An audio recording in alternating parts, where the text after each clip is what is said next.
주님께서 여러분과 함께 또한 사제의 영과 함께 루카가 전한 거룩한 복음의 끝입니다. 주님 영광 받으소서. 그때 예수님께서 제자들에게 이르셨다.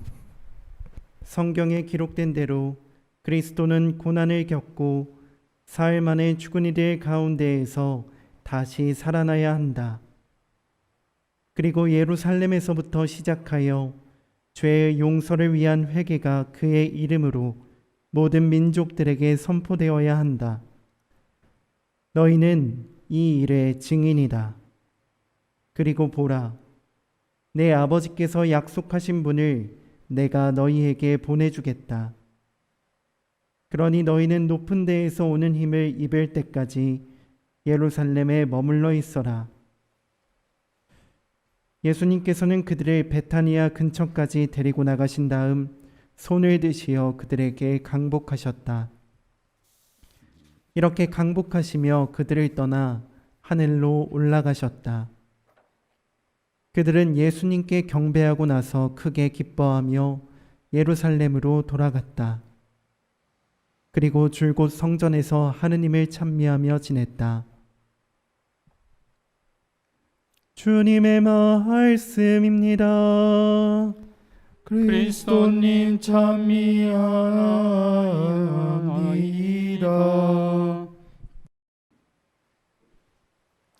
참 예수님, 예수 부활 대축일이 더 중요하냐? 예수 승천 대축일이 더 중요하냐? 예수 탄생 대축일이 더 중요하냐? 라고 묻는다면 이 세 가지 사건뿐 아니라 구약성서 1획 1자도 중요하지 않는 부분이 없다라고 대답하겠습니다.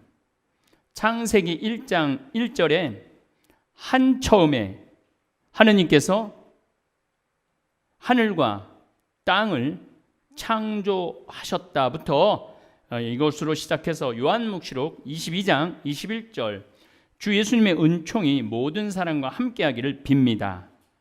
하느님으로부터 시작한 창조 사업이 아들 예수님에게서 완성 구원되는 과정을 적어놓은 책이 바로 성서입니다.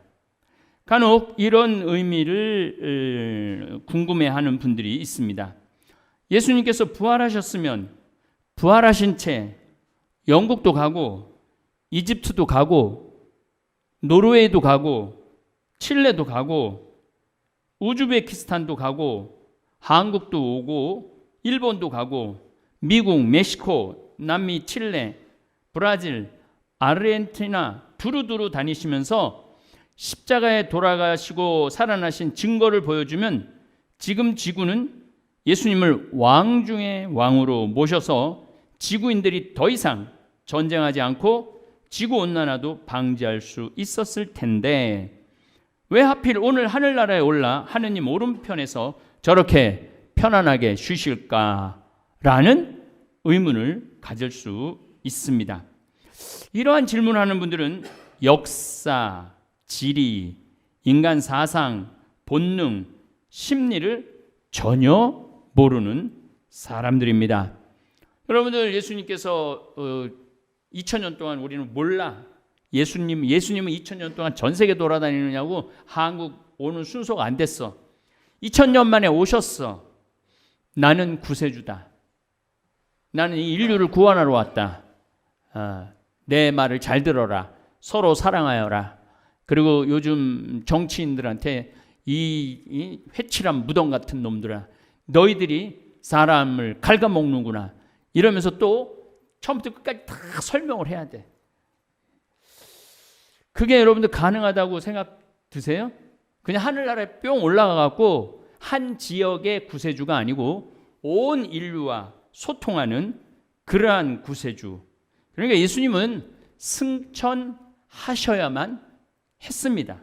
승천하실 수밖에 없습니다. 물론 이스라엘 안에서 부활하시고 계속 이스라엘에서만 머무르시면 이스라엘 사람들에게는 어느 정도 먹히는 구세주가 될 수 있을 것입니다. 그것도 먹히지 않을 거라고 생각해요. 저 예수님 닮은 사람 그 대신 쓰는 거라고, 대역 쓰는 거라고. 여러분들 요즘 뭐 푸틴도 대역 쓴다, 김정은도 대역 쓴다, 그런 얘기를 하고 있는데 예수님은 대역 쓴다는 말 안 할까요? 분명히 그럴 겁니다. 온 세상의 구세주인 예수님은 이스라엘에 갇힐 수 없습니다. 계속 성전 세금을 횡령하는 사두가이파와 참 구세주를 모르고 예수님 말고 딴 구세주를 기다릴 수도 있습니다. 우리 다볼 사이버 교우들 이제까지 한 마음으로 하느님을 섬겼습니다. 내 주위에 특별한 하느님의 징표를 보이더라도 시간이 지나면 신앙이 흐지부지에는 경향이 많습니다. 시부님 저 젊었을 때 예수님 직접 뵙고 너무나 은혜 많이 받았어요. 근데 10년이 지나고 20년이 지나고 까먹어. 술 먹느냐고 까먹고, 테라, 루나, 코인 하느냐고 까먹고. 이 사람이요 그렇게 돼 있어요. 여러분들 한 마음으로 처음부터 끝까지 간다라는 게 얼마나 어렵고 두려운 건지 모릅니다. 예수님이 바로 눈앞에 있다고 내 신앙과 행동이 변하는 게 아닙니다. 예수님께서 승천하셔야 하는 또 다른 이유는 유대인은 오로지 구세주를 기다려왔음에도 예수님을 십자가에 못 박아 죽였습니다. 만약 온갖 우상신을 믿고 따르는 메소포타미아 문명에 가서 내가 진정한 구세주다라고 선포하고 다녔다면 어느 집단에 의해서 어떻게 죽었을지도 모를 겁니다. 그리고 다시 부활하시고 내가 진정한 구세주다라고 선포하시면 몇몇 중동 사람들이 예수님을 받아들일까요? 중국은 이미 진시 황제가 208년경에 기원전 황제 하늘의 주인이라고 선포한 지 200년이 지났고 중국 모든 사상가들은 황제가 지배하는, 왕이 지배하는 세상으로 사상을 다 바꿔놨어요. 황제 사상으로 바뀌었는데 느닷없이 목수가 나타나서 여러 가지 기적을 일으키며 내가 왕이다, 나를 믿고 따라라 하고 외친다면 3년의 활동이 아니라 1년 만에 무사 어쌔신드라에 예수님은 목이 베었을 것입니다. 우리나라 오셔도 똑같은 일이 벌어질 겁니다. 주몽, 박혁것의 가야 시조들이 다 아래서 태어났는데 16 처녀에게서 그것도 결혼도 하기 전에 태어난 아기가 구세주로 성장할 수 있을까요? 예수님께서는 4,000년 동안 하느님의 영을 받아 쓴 하느님의 연애 편지를 잘 이해하고 공부하고 하느님의 정의와 구원 의지를 드러낼 민족은 유대인밖에 없었고 예수님께서는 유대인을 택해 인류 구원사를 완성하신 것입니다. 예수님 반드시 승천하셔서 하늘나라에 올라 하느님 오른편에 앉으시어 온 인류와 역사 안에서 성령의 도움으로 하늘나라를 확장해 나가셔야 합니다. 대신 예수님은 당신 대신 장소의 구애를 받지 않는 성령, 영을 우리에게 보내주시죠. 예수님 반드시 승천하셔서 하늘에 올라 하느님 오른편에 앉으셔 온 인류와 역사 안에서 성령의 도움으로 하늘나라를 확장해 나가셔야 하는 겁니다. 이제 인류는 무선 통신을 통해서 예수님의 삶이 어떠했는지, 예수님의 사랑의 삶이 어떠했는지 가장 잘 이해하게 된 시대입니다.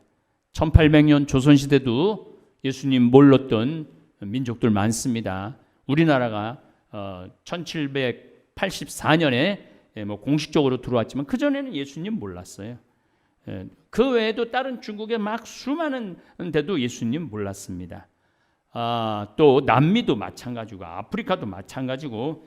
그런데 이제 지금은 모든 무선통신, 유튜브 이런 걸 통해서 예수님에 대해서 더 많이 이해하게 되었습니다.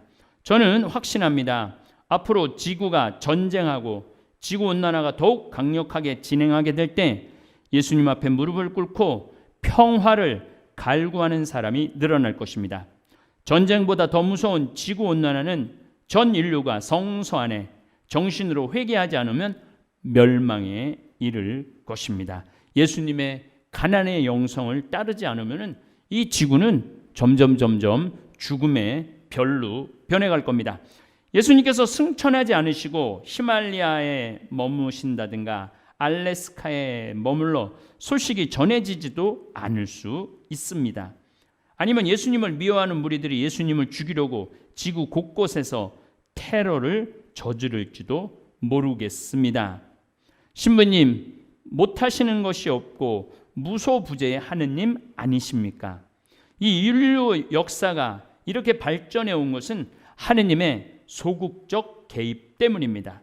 하느님께서 우리 인류사 곳곳을 참견해 왔다면 지구는 이런 인류 역사를 가지지 못했을 것입니다. 당신이 심어놓은 질서의 하느님, 인간의 영적 성장 과정을 그대로 지켜주고 인정해 주신 것이죠. 다볼사이보 성당 교우 여러분들, 제가 여러분들의 삶에 일일이 관여해서 이건 이렇게 하고 저건 저렇게 해라, 어렸을 때부터 행동 일거수일투족 관여한다면 여러분들이 제대로 잘하겠습니까? 정신병자 아니면 아바타 로봇처럼 살 것입니다. 여러분들에게 하느님은 선택의 권한을 줬습니다.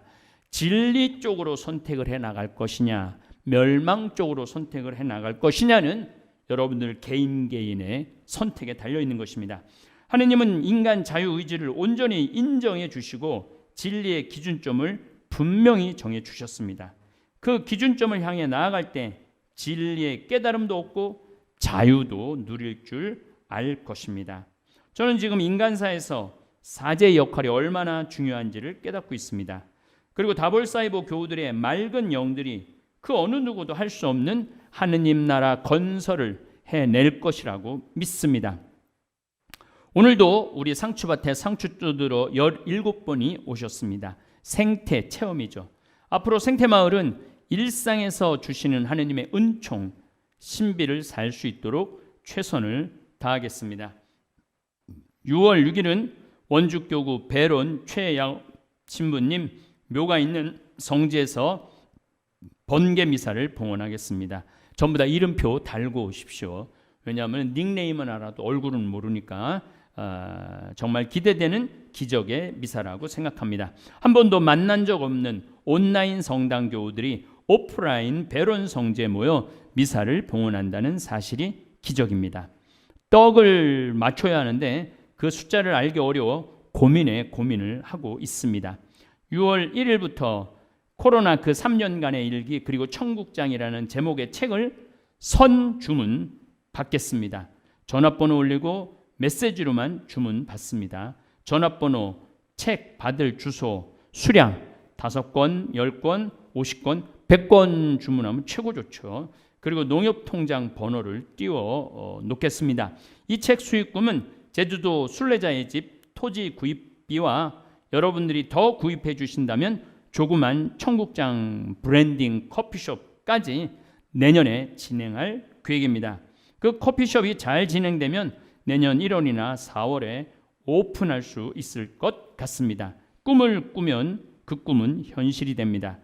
꿈은 우리 다볼사이버 성당 교우들 꿈은 저와 같이 꾸기 때문에 기적을 이루고 있는 것입니다. 6월 6일 오후 2시에 최양업 기념성당에서 뵙도록 하겠습니다. 예수님은 승천하셔야만 우리 곁에 머무르실 수 있는 것입니다. 그래서 오늘 예수님의 승천이야말로 우리 유대 지역이 아닌 다른 지역에 있는 그리스도인에게는 아주 희망의 날이고 기쁨의 날입니다.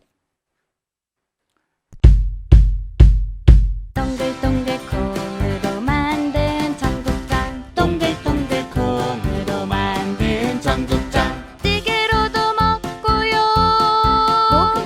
가루는 생수에도 타서 먹어요.